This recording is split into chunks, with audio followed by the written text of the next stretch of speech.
All right. Okay. Now, I received questions from people about the short scenario from few people, from few students about the short scenario. Yes, this is the short scenario. As mentioned in the previous session, well, the scenario is just quite short. All right, a chocolate product maker, okay, owns 2 stores in Melbourne. Okay, want to grow the business, want to grow the brand nationally and internationally, compete with larger rivals, right, in this category. Okay, and so there are 2 options in here that that the short scenario suggests, whether it will be competing with the chocolate manufacturer or with the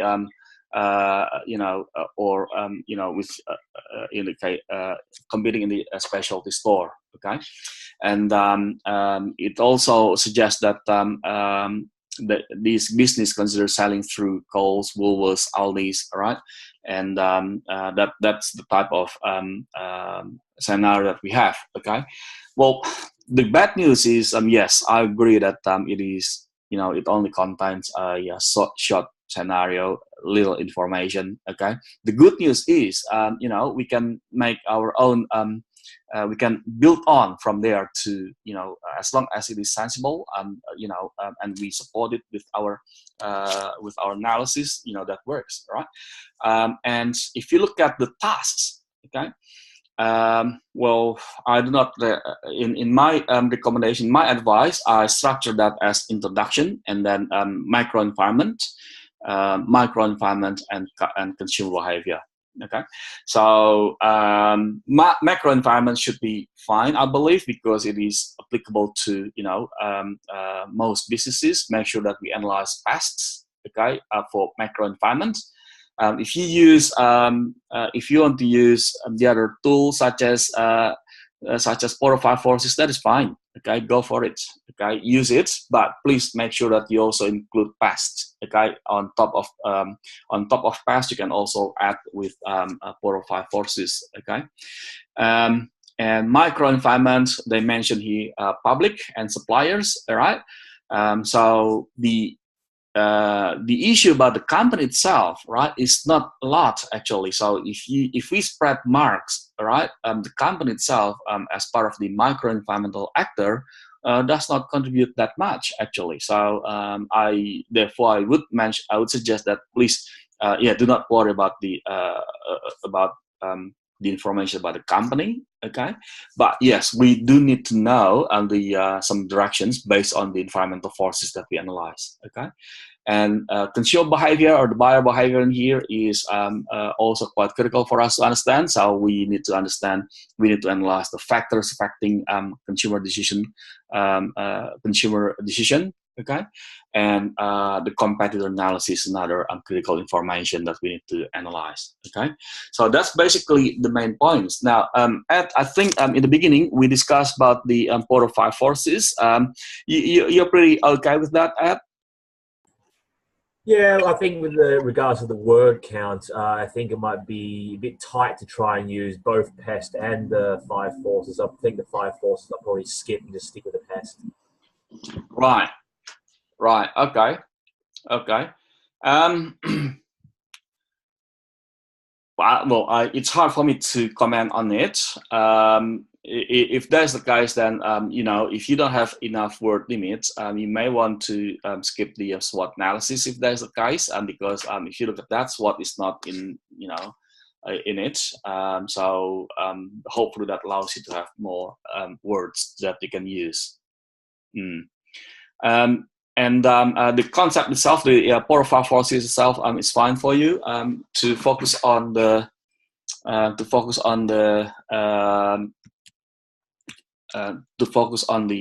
assessments, whether they are high, moderate, or low in terms of power of each force. You okay with that, Ed? Oh, you can go ahead and explain if you like. Right. Okay. Yeah. What I'm suggesting is to conclude your 4 or 5 forces. You can summarize as whether the power is high or not. Okay. Rivalry, for instance. Okay, you can look at Lydia. By the way, are you also using this concept for 5 forces? No. No, okay, that's fine, okay. Look, I just discussed this briefly because some students may use it.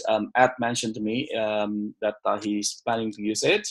So rivalry, for instance, you can look at the number of competitors and also the aggressiveness of the competitors.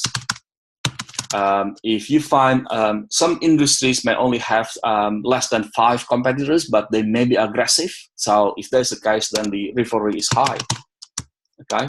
And then buyer power, supplier power, okay, threats of substitute, okay. Substitute, and the other one is threats of new entrants, Okay. Buyer power is actually reflected by a number of things. You can look at the options. Okay, if the buyers or customers have options, their power is higher than us. Okay, but that buyer power may be compensated with the specific product that the buyer needs to purchase. Okay, if you look at some products in the market, they may not be exactly the same. So it's actually in the marketing organization actually intentionally creates that kind of this kind of products to be different for the customers, so they can own, in quote unquote, their own customers. Okay, the supplier power is just on the flip side of the coin of the buyer power. If we have more options than the supplier, we have more options of suppliers, then our power is higher than our supplier. Okay, and it's not because of the size of the company. Sometimes the raw material that we need to use can be only supplied by a smaller company, so we will depend on this company if there's the case. Okay, so if there's the case, then the supplier power is high. Okay, and threats of substitute is basically what else the customers can what is their product or service that the customers can use to fulfill their need. The higher the opportunity for the customers to find the substitute, the higher the threat is. Okay? And threats of new entrants basically determined by what we call as barriers to entry or barriers to entry or entry barrier. Okay, the higher the barriers to entry, the better for us, because that means we preempt new entrants to come into the industry. That will increase the high rivalry. Okay. Now, barriers to entry, there are 2 types of barriers to entry. The first one is natural, and the second one is artificial barriers to entry. Okay. The natural barriers to entry actually is embedded in the market itself, such as the population, the network of distribution, okay, number of customers, okay, so that's by nature is there, okay. The regulation by the government to regulate the market, basically, okay, that's part of the natural barriers to entry. In the pharmaceutical industry, a lot of companies spend money for research and development. After that, they get patents. That is part of the regulation to protect them from their competitors to enter the market using the same formula. Okay?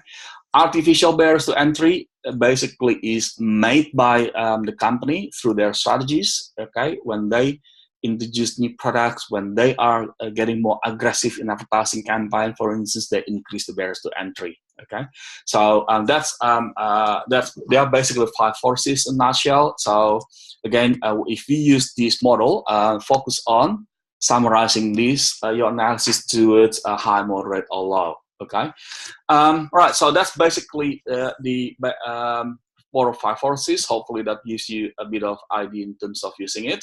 Okay. Now, any other issues in terms of the assessment? I have a question. Sorry. Yep, sorry. Go away. Go ahead, Lydia. Yeah, thank you. I have a question regarding the competitors analysis. Yes. You know how you said there were 3 types of competitors? Yes. Like direct or indirect, product substitute. I'm really struggling as I think Ed mentioned with the word counting, I mean, I'm really over 4,000 words. I have to cut down. So, yeah, so I don't know, what are you expecting, or what's... Okay, all right. Lydia, I don't know which ones, which competitors that you analyze. You can focus on direct competitors only. Can I do that? Oh yes, definitely. What Okay. I can, what I suggest you to do is, you can use. Let me try to find the okay, an empty spot. Okay, you can draw the diagram of your competitors, right? Rack, in rack, and product substitute, and put all diagrams in your appendix. Ah, fantastic. Yes, and if this is the direct competitors, you have 3 direct competitors, right? They are the ones. The main report, your analysis of these direct competitors go into your main report. Right. Okay, put all tables. I'm going to put it in my suggestion. Put all tables in the appendix, right? Everything in the appendix will not count. Yeah. Okay. Right? It goes beyond your word count. Okay. What I'm finding, because I have a narrow Donald B's business, like it's very. I have just focused on a small sector of the chocolate makers. Yep. So the competitors, they are really. I'm finding it difficult to find differences between their strategies, because I have focused only, imagine, in premium chocolate. So it's a bit the direct competitors are really using the same kind of strategies. Right. Okay, fair enough. I think this question may be similar to Lee's question in the last session from my memory. So he refers to the category instead of specific brand. Well, look, frankly, it may be harder for me to comment. Aside from, in general, when it comes to competitor analysis, you aim at analyzing specific brands in the market, because different competitors have their different capabilities, basically, that may affect how we respond to the competitors in the market. Okay, so put it this way. I understand that the case study is quite short, therefore. The case study, as a result, the case study may be a little bit more general, if you like. Okay, so my recommendation is for you to focus on a specific scope in your introduction. You could explain your scope in your introduction. That is fine with me. Okay, yeah. I'm fully aware that we have a little information about the company. Okay, so in your introduction, if you explain that Donald B is this kind of company, and this report is actually aimed at analyzing its opportunity competing with the other chocolate manufacturers, for instance, or competing in the chocolate specialty stores, for instance. Right. So with that, you have outlined your scope that will affect your the level of analysis. Otherwise, I'm just trying to suggest something for you to not. So your analysis will be quite detailed on specific area rather than quite broad. Okay, is that does it something? Does it help, Lydia? Yes. Thank you very much, AD. Right. Thank you. Now, in saying that, to Lee's point, and also your point that you analyze that in the category, from the category perspective, you are actually analyzing the level of the competitiveness of the category, actually. Okay, and please, if you look at that, the third item summarized the likely competitors, what they offer, and how and who they seem to target. Okay, so they, if at category level, you may find it a bit more challenging, I think, to specify the potential target market that these brands are offering. Okay. Yeah. How is that? Is that confusing you, Lydia, or is that helping you? It's helping me. It's helping me. Yeah, I'm just thinking how to do it, but yeah, it did help me with the diagrams and the appendix. Yeah, I'll do that. Thank you. Brilliant, brilliant. Okay. All right. Any other questions, Lydia? Yeah. I have one. Yeah, sure. Where do key success factors fit into things? Say that again. Sorry. Where do key success factors fit into things? Oh, okay. I apologize. Your voice was, breaking up at the time. Okay. The key success factor is basically part of the competitor analysis app. Yep. Okay. So we analyze the key success factors in the industry, okay, of the industry, and then we map how good each competitors are. Okay, let's say the key success factors include brand awareness, for instance, distribution, technology, for instance, and so on and so forth, right? And then we map each brand, each competitor brand against this. Okay, how do we write it? Well, you can create a table and put the table in your appendix, and then and put the highlight of your table on your main report. Okay, let's say the highlight would be, for argument's sake, I don't know what you plan to analyze. Let's say Cadbury is good in here. Cadbury is good at whatever, and Cadbury's challenges are whatever. Okay, and this is the evidence that you analyze. Okay, the challenges are yada yada yada yada. For instance, this type of analysis will then go to your main report, whilst the table will be the tables here will be in your appendix. Yeah, does it help, Ed? Yeah, that's so basically the competitor analysis is separate from the microenvironment analysis. Competitors form part of the microenvironment, but the overall competitor analysis is a separate part. Correct? Yep. Actually, it should be part of the microenvironmental actor analysis, but I think the way I read it is, since it is, if you look at the assessment, it is separated, right? Like the one in here, okay? So there is a strong focus that we need to have these comprehensively. Right. So does that mean that as part of the microenvironment analysis, I can remove competitors from there and then just focus on competitors as a separate topic? Okay. Because otherwise, I understand your dilemma. Yeah, my apologies. I may have missed your point. Okay, right now, what you can do is, let me just try to bring. Okay, let's say this is. Can you see my screen now? The blank Word document. Yes. Okay. Let's say we have the introduction. Okay. You explained it. Yada yada yada yada. Okay. And macro environments. Okay. Micro environments. Micro-environmental actors, right? Now here you explain subtopic, okay? You have public, you have supplier, okay? And here you have competitor, you can do that, okay? Yeah. Alternatively, and you have customer. Here you explain the customer buyer behavior, okay?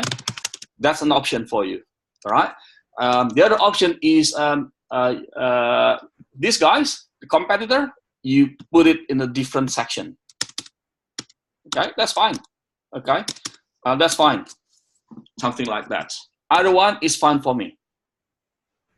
Okay, that's good. That really helps. Oh, good. Yeah, will you be doubling up on information? Yeah, exactly. Right. Look, for that one, given that the assessment is structured that way, okay, that means the school has communicated to you that these two guys are different sections. And if you guys put it in the different section, I'll accept it. Yeah, as long as cool. The analysis is there. Okay. Yep. Yeah, and please, guys, please put as a discipline, please put your conclusion. Okay. And of course references and appendix. Okay. Right. Does it help, Ed? Yeah, very helpful. Just it allows me to rearrange a little bit, which suits the way I prefer to write it anyway, because I was under the impression that competitor and his customers had to be under both the microenvironment and their own, which felt like I was doubling up information, which is going to affect my word count. But now, since, as you rightfully said, the brief allows me to separate them, Yep. then therefore I can separate them and then avoid that problem. Yep, that's fine. That's fine. Now, look, I've done the same, Ed. Sorry, I have done that as well. I have separated them. Oh, that's fine. So you have separated them as well, yeah? Lydia? Yeah. Okay, Yes. that's fine. That's fine, because the school has communicated the structure that way, and if students use it, I'll accept it. Will you guys be penalized because of that? No. Okay. And what about those who use these micro-environmental actors and they put these things, all right, these 6 guys here, and will they attract more marks? Well, they will attract more marks if the analysis, is comprehensive, as simple as that. Okay. Now, you could also argue the organization in here has been discussed in the introduction, so you don't need to analyze the organization anymore. Okay. And marketing intermediaries, if you outline briefly, or if you include that in the introduction, these guys, in your scope of analysis, you envision this organization to assess the opportunity in chocolate manufacturing category. Therefore, that will include marketing intermediaries such as Coles, Woolworths, and the other specialty stores, not opening their own another specialty stores, for instance. Okay, so that's your introduction, because if you look at the assessments, okay, there are the 4 points under micro-environmental analysis that they mentioned. Okay. All right. Does it give you helps? Yes. Yeah. Yeah, massively. Oh, all right. Thanks a lot. Thanks a lot. Hey, look, guys, I really want you to do well in this subject. Okay. And I hope that this helps. All right. And yeah, look, I strongly believe that we've discussed everything, and it's just a matter of us researching the information and presenting the information or writing on the on the assessment. Yeah. Any more questions? No, thank you. No. All right. Please don't forget your title page. Okay, and table of content. Okay, and table of content. Okay, because it is a formal document. All right. Okay, look, if you don't have any more questions, I think I'm off you from the hook, and if we don't meet again in quote unquote, I'll just want to say Merry Christmas and Happy New Year, and please do not pop your bottle before you upload your assessment on the 29th of December. Okay, yeah, look. If you have questions, send me emails, all right? And please expect there may be a bit of delay when I answer questions. Thank you very much, Eddie. Happy Christmas as well. Merry Christmas, Eddie. Okay. Have a good one, guys. Bye.